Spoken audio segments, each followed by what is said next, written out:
What Blake Lively did to these YouTubers will make you absolutely sick, and we're not just talking about rumors or online drama, we're talking about a coordinated effort behind the scenes, legal documents, confidential filings, and a strategy.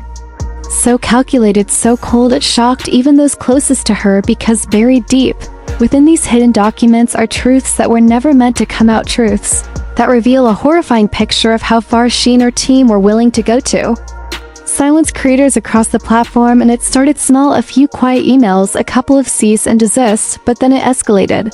Rapidly, subpoenas dropped like bombs on unsuspecting YouTubers, creators who never imagined they'd be dragged into a multi-million-dollar legal storm. And here's the part that'll turn your stomach: these weren't random strikes.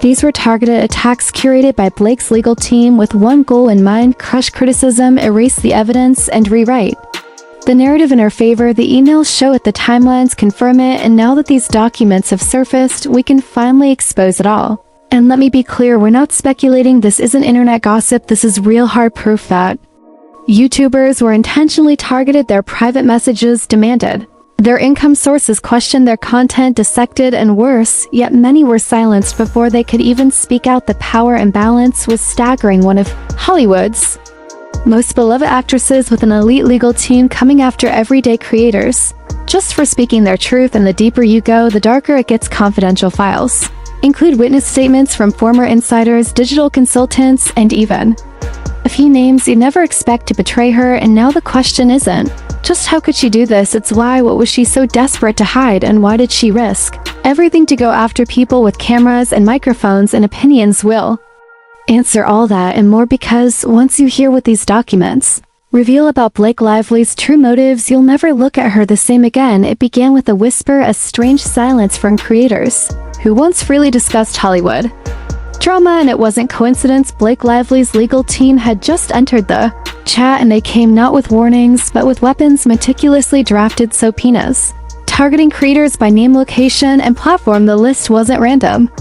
It included those who'd gone viral for commentary, those who questioned her lawsuits, and those who simply asked too many questions. Subpoenas demanded everything: video scripts, emails, messages, even monetization records. And the most chilling part, most creators had no idea what they were truly caught in until it was too late. One popular YouTuber received a letter at 3 a.m. and by noon, their channel was on hold. Another sponsor pulled out mysteriously hours after they mentioned her name.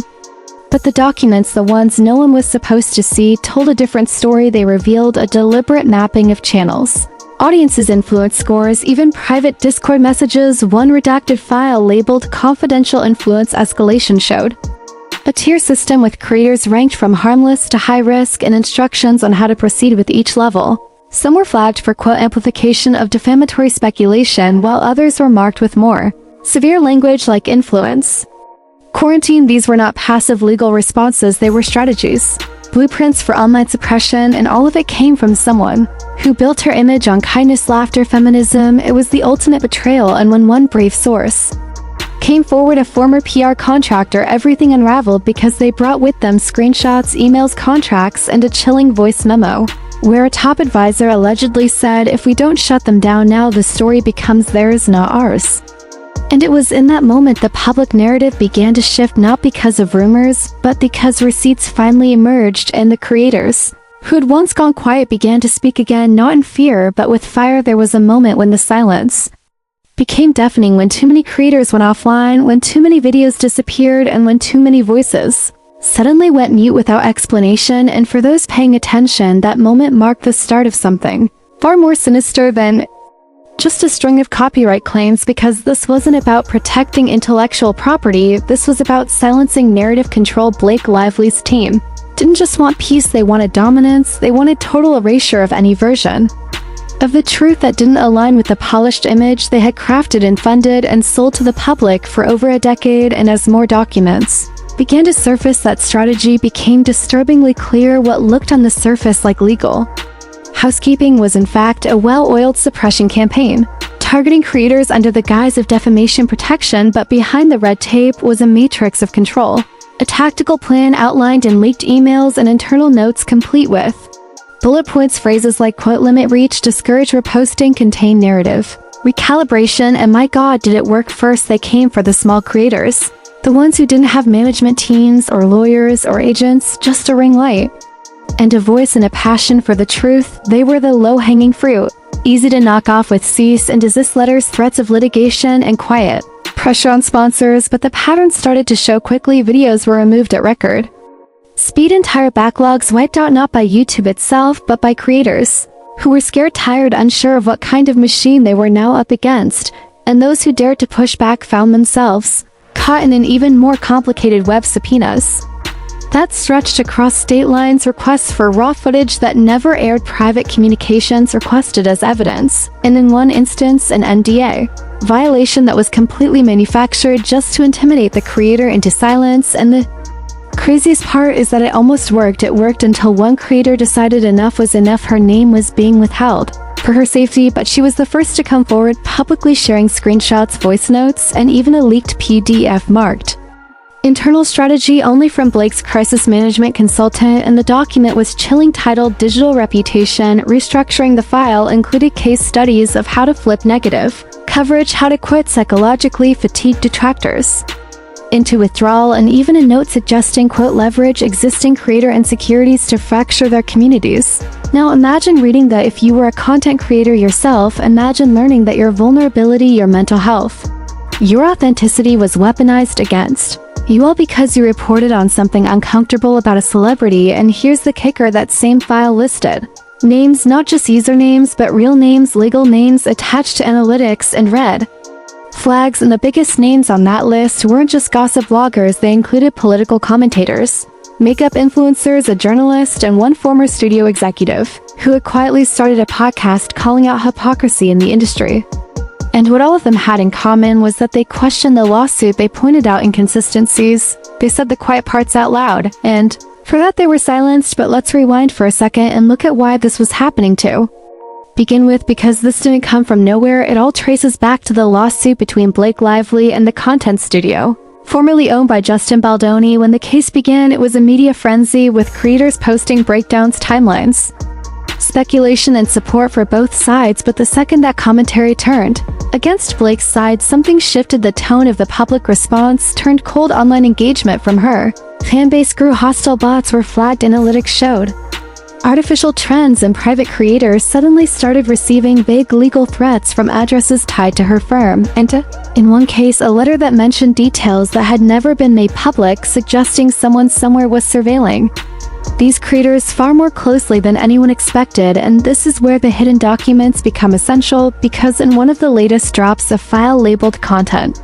Risk Mitigation shows internal discussions about targeting creators who, quote, pose a reputational hazard through consistent negative framing. The file lists at least 12 creators, including their upload schedule, top performing content, and personal background information. The inclusion of family details was what made the file so disturbing. It was surveillance masquerading as public relations, and the excuse they used to justify it was even worse. In one internal email, a team member says, quote, if we do not set a precedent now, creators will think they can defame our client without consequence. And that right there is the core of the issue. This was never about justice. It was about fear. It was about control. It was about making an example out of anyone who dared to challenge the fairy tale, because Blake Lively wasn't just trying to win a lawsuit, she was trying to rewrite the way public discourse operates on YouTube. And if you don't think that should scare you, you're not paying attention, because this isn't just about one celebrity. This is about the precedent it sets for every celebrity with money and power and a legal team to decide what truth gets told and what truth gets buried. If it can happen to creators with 600 subscribers, it can happen to anyone, and the ripple effect is already visible. Creators now second-guess their content. They self-censor out of fear. They avoid certain topics entirely. And the irony is that these tactics might have worked if the documents hadn't leaked, if the whistleblowers hadn't spoken up, if the creators hadn't started talking to each other, comparing timelines, matching legal threats, and realizing they weren't alone. Because what Blake's team never counted on was that creators would do what they do best: collaborate, connect, expose. And now here we are. The mask has slipped. The documents are out. The backlash has started, and yet Blake Lively hasn't addressed a single part of it. Not one comment, not one clarification, only more silence, more withdrawals, more disappearing subpoenas. And as of this moment, more than 9 creators have filed motions to challenge the legality of her team's actions, and one major creator with over 5 million Subscribers is preparing a counter-lawsuit claiming intentional infliction of emotional distress and abuse of legal process. The very tools used to silence them may not become the very weapons that turn the tide, and if that happens, if even one of these creators wins, it will mark a landmark shift not just for YouTube, but for the entire influencer industry. And for the first time ever, a celebrity could face legal consequences, not for what they said, but for what they tried to erase. And if you thought the outrage was over, you haven't seen anything yet, because what dropped next flipped this entire narrative upside down. Leaked directly from the encrypted inbox of a whistleblower, a legal intern, who couldn't stomach the hypocrisy anymore, came the most damning packet of documents to date. And when I say damning, I mean we're talking strategy. The most deposition coaching plans, and yes, secret correspondence between Blake's legal team and a mysterious PR fixer known only by the code name Cedarfall, someone clearly hired to engineer digital blowback against small creators. And what was buried deep in the PDFs were outlined timelines that eerily matched the exact days creators got demonetized, mysteriously flagged, or had mass dislike campaigns launched against them across YouTube, Twitter, and TikTok. It was systematic, cold calculated, and sickening. But here's what made it worse: the legal language throughout those internal memos referenced the creators by nickname, not name, like Firestarter, Threat Ninja, and the Blonde Threat, each accompanied by suggestions like escalate platform pressure or initiate narrative inversion. I mean, how dystopian does that sound? And when those creators were finally shown the evidence, some broke down crying on livestream because they had felt something was off for months, but they were gaslit by fans, by trolls, even by their own managers into thinking it was just part of the game. But it wasn't a game, it was a brutal power move, and Blake's silence through all of it suddenly felt even more damning. And now everyone was asking the same question: if she didn't know about it, why hadn't she said something? And if she did know, why was this allowed to go this far? And I wish I could tell you the documents ended there, but they didn't, because the final section of the leak included screenshots of drafted legal actions that were never filed but were clearly being prepared against even more creators, including some who hadn't even spoken up yet, meaning Blake's team wasn't just reacting to criticism, they were anticipating it, planning for it, plotting to crush it before it could form. And I mean, let's just stop for a second and think about that. Think about the arrogance it takes to assume you're so untouchable you can preemptively silence people for things they might say. And the public reaction to all this wasn't just rage, it was heartbreak, because people had loved her, had defended her, had turned a blind eye to things that now looked completely indefensible. And one creator put it best when they said, she had the power to uplift and she used it to punish. That line hit everyone like a gut punch, and as more people dug into those documents, even mainstream outlets like The Verge and Deadline started cautiously reporting on the growing scandal. And suddenly it wasn't a niche drama anymore, it was news. And that's when YouTube itself got pulled into the mess, because now there were legitimate questions about platform complicity. If these creators were truly being flagged and targeted using knowledge that only the platform or its affiliates would have, how deep did this go? Were there private agreements with talent agencies? Were back channels being abused? And remember, Ryan Reynolds has massive influence at the brand level. He's partnered with telecoms, with beverage giants, with ad platforms, and even in minor stakeholder conversations, his name carries weight. So when people saw his name pop up in those planning emails, not as the author, but CC'd on several of them, it exploded into full-blown fury, and fans started asking, wait, does he know? Does he approve? Is he involved? And his PR team immediately went on damage control, but the hashtag Ryan News started trending within hours.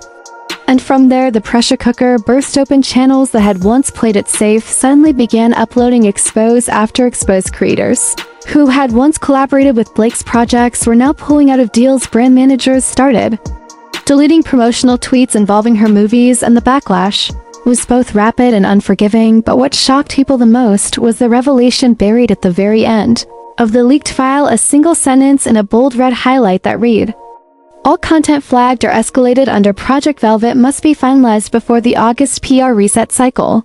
And no one knew what Project Velvet meant at first, but as investigators dug in, that coding name matched a series of past influencer takedowns involving very specific playbooks, and you better believe that sent shivers down the spines of creators everywhere, because this wasn't just about Blake Lively anymore. This was about a blueprint of manipulation that may have been used on dozens if not hundreds of people. And suddenly people realized the real enemy wasn't just the celebrity face, it was the machine behind her.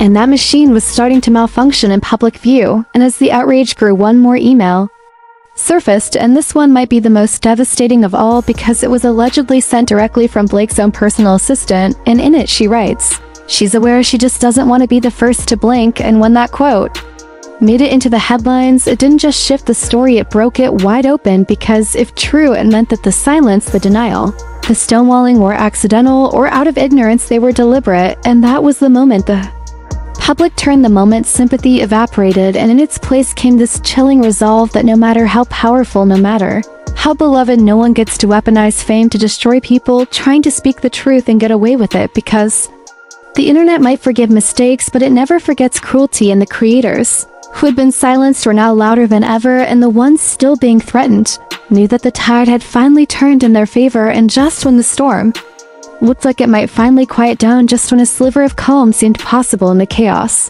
surrounding Blake Lively's legal circus, something happened that not even her most loyal defenders could justify, because what was uncovered next wasn't just hearsay or speculation. It wasn't a vague accusation from an anonymous source or a veiled jab in a live stream. No, this was real, documented, deliberate, and chilling. The public didn't want to believe it at first. They thought maybe it was fake or exaggerated, some internet stunt to stir outrage, but then the files leaked, hidden documents tucked away in legal servers, marked confidential and never intended for public eyes, and in those files were the instructions, the blueprints, the email threads, the internal messages, all pointing to one undeniable fact, that this wasn't a spontaneous act of legal retaliation against creators. It was a premeditated and deeply coordinated attempt to silence dissent and control public perception, and Blake Lively's name was on almost every page.